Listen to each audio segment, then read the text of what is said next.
जय श्री राधे, जय श्री कृष्णा।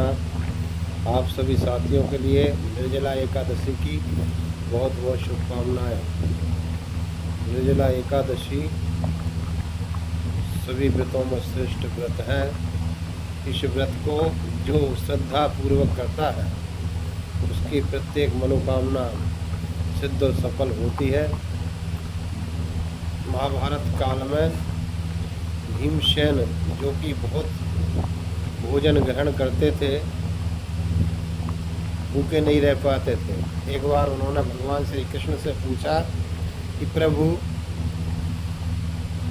मैं तो कभी व्रत कर ही नहीं पाता, आप ऐसा कोई व्रत बताएं जिस व्रत के करने से संपूर्ण व्रतों का पूर्ण फल प्राप्त हो जाए।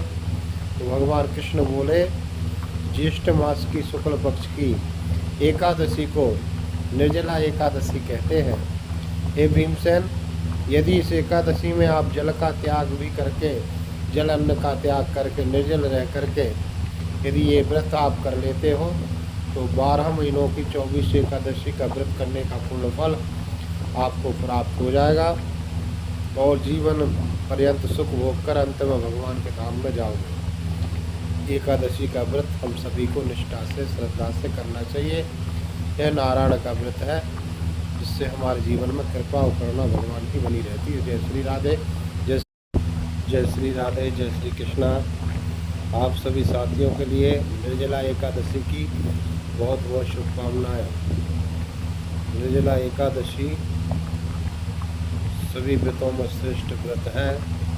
इस व्रत को जो श्रद्धा पूर्वक करता है उसकी प्रत्येक मनोकामना सिद्ध और सफल होती है। महाभारत काल में भीमसेन जो कि बहुत भोजन ग्रहण करते थे, भूखे नहीं रह पाते थे। एक बार उन्होंने भगवान श्री कृष्ण से पूछा कि प्रभु,